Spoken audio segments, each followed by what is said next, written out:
tous qui avaient pris l'habitude de suivre Natif Rey et Mimi Kalombotou le lundi à pareille heure, nous vous disons bonjour, bienvenue à cette émission. Mesdames, Mesdemoiselles, Monsieur, l'éducation est le socle de tout développement. Pour avoir un bon travail, pour accéder au poste de responsabilité, il faut étudier.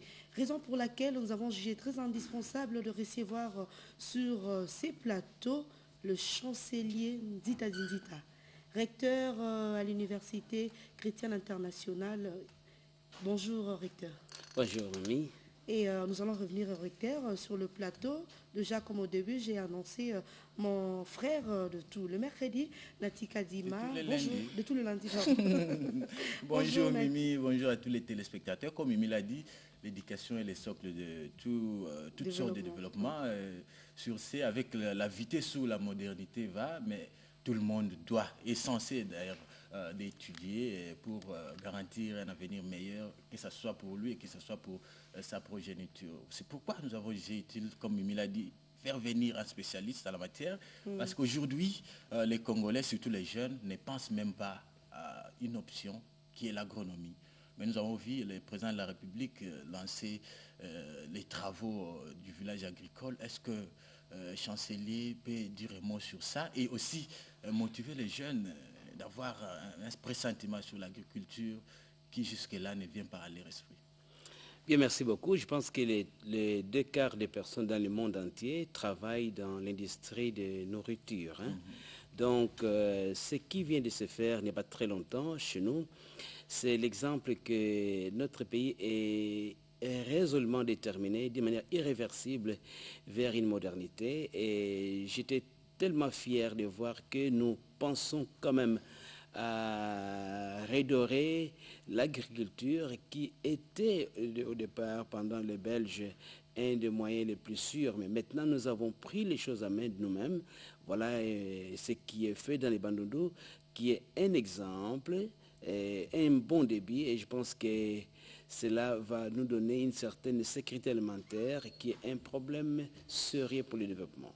Chancelier Ndita, on vous entend parler, j'ai une question qui me vient en tête. Est-ce que l'agriculture peut développer la République démocratique du Congo? Tout à fait. Je pense que toutes les nations du monde qui sont développées, prenons même les États-Unis, ce sont les fermiers qui sont la base du pays. Donc, ce qui est pensé dans le projet du chef de l'État, ce n'est pas que nous allons avoir des fermes de l'État, mais plutôt il encourage les individus. Donc, c'est l'initiative privée appuyée par le gouvernement qui va réellement mettre partout des taches d'huile qui vont développer ces pays. Je pense certainement que la nourriture, comme je disais, c'est là où la majorité des gens travaillent. Eh bien, il n'y a pas une nation au monde qui s'est développée sans une sécurité alimentaire. Eh bien, je suis convaincu que c'est un pas dans la bonne direction. Et oui, l'agriculture, c'est la base de la stabilité économique d'un pays. Alors, vous êtes professeur, vous recevez les étudiants, vous enseignez les étudiants. Est-ce qu'ils ont un penchant vers l'agriculture? Est-ce que vous avez aussi une option l'agriculture? Oui, nous avons une option que nous appelons organisation et méthode de développement. Dans cette option-là, nous avons d'abord le développement rural qui inclut l'agriculture, la pêche, l'élevage, l'amélioration des conditions de vie. Mais au milieu de ça, il y a ce que nous appelons économie de développement et gestion de projets qui va faire que les Congolais s'organisent soit dans des poches de développement local ou bien arriver aussi à créer entre nous des initiatives privées, mais les organiser. Donc oui, à l'Université chrétienne internationale, nous sommes fiers de dire que nous étions les premiers d'avoir introduit dans ce pays la licence en développement rural. Il y avait le G3 à Gambie qui est très bon. Et même à présent, nous avons des étudiants qui sont en train de faire des grands changements dans ces pays à travers le monde qui ont fait cette faculté-là. Donc nous en appuyons et nous pensons que nous autres, et c'est plutôt dans le sens d'organiser les communautés, de s'intéresser à ce qu'ils vont manger, donc l'agriculture, l'élevage, la pêche, et ainsi de suite. Oui, nous en avons. L'éducation est donc très importante parce que quand on étudie, nous avons un esprit ouvert. quand j'ai mis l'accent sur l'éducation, chancelier, après l'agriculture native, nous allons mettre l'accent sur l'enseignement. Parce que vous êtes chancelier recteur à l'Université chrétienne internationale, ICI en sigle. Vous avez mis au point les études en ligne. Et vous êtes en quel niveau? Nous avons beaucoup avancé et je voulais dire d'abord que actuellement l'économie moderne est une économie de l'intelligence où la personne qui va à l'université doit apprendre non pas seulement à lire et écrire, mais le savoir-être, le savoir-faire et le savoir-vivre. Et dans ce sens-là, nous avons pensé qu'il fallait démocratiser aussi l'enseignement. Donc il y a des étudiants qui prennent nos cours de partout. D'ailleurs, aujourd'hui, je suis fier de dire qu'il y a certains étudiants qui ont eu des problèmes au Congo, mais qui vont suivre, faire la défense qui sera aujourd'hui et demain, et via Skype. Donc, ils seront dans un centre lointain de notre pays et ils devront défendre à partir de là où ils sont. Eh bien, je pense qu'avec la technologie actuellement et la volonté bien définie de notre nation d'aller vers la modernité, nous pensons qu'il est temps que nous puissions aller, si la personne peut aller vers la montagne pour voir Mahomet, eh bien la montagne peut aller vers la personne. Donc nous sommes déjà dans les maisons. Ceux qui veulent suivre nos cours en ligne, c'est toujours sur icionline.org. Eh bien là, nous avons toujours tous nos programmes à l'Université chrétienne nationale, hormis la médecine et les pétroles, mais on peut prendre beaucoup de nos cours en ligne. Et les étudiants sont inscrits? Nous avons beaucoup d'étudiants qui prennent des cours. Ce que nous faisons d'abord pour éviter d'abord que les étudiants... c'est une chose nouvelle, donc il fallait tester à 3 niveaux. Le premier niveau est que c'est celui de vérifier la confiance. Donc quand l'étudiant écrit chez nous, nous prenons individuellement l'étudiant, mais pour le moment nous cherchons un sponsor qui va être comme le chaperon, comme le gardien, comme le mentor de l'étudiant en question, pour garantir qu'on n'a pas dans une même place 3 étudiants, 2 étudiants qui prennent le même cours, mais que ce soit un peu individuel pour que nous puissions suivre de très près l'étudiant.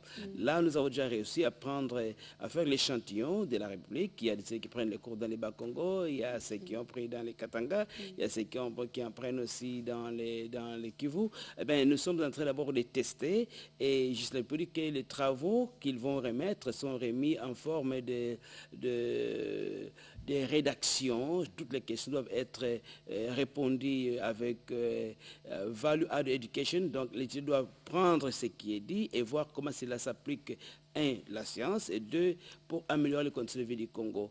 Et là, nous avons pensé que ça marche très bien et nous allons maintenant lancer plus de cours. Mais nous avons bien testé et ça a bien marché. Les Congolais travaillent très bien. Alors, ça marche très bien. La révolution de la modernité, il faut se le dire, va aussi bon train.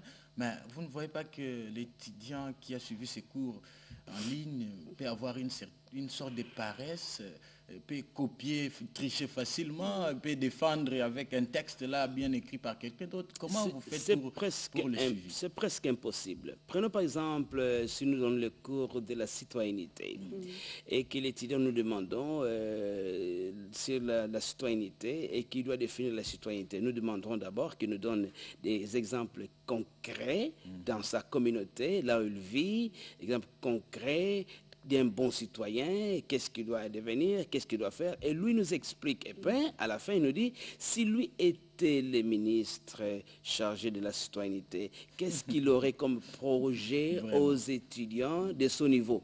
Eh bien, il va tricher comment? Si quelqu'un va l'aider, il aura que ça à faire. Donc, nous faisons que dans l'éducation, quand on fait un cheminement dans les cursus académiques, on y facture la pression, le temps qui est limité. Eh bien, l'étudiant sera obligé dans ces paramètres-là de se faire au travail.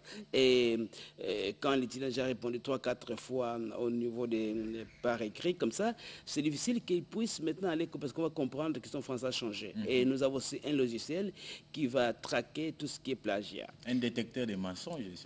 Oui, des flagettes, mais pas encore ça, on n'a pas encore ça. Mais, oui, mais quand même, il y a un moyen de voir que l'étudiant, y compris tout le monde qui va chez nous à l'Université chrétienne nationale, c'est qu'il a copié, coupé, collé quelque part, mais nous avons un logiciel qui va nous amener où il a pris ça. Les professeurs Mac.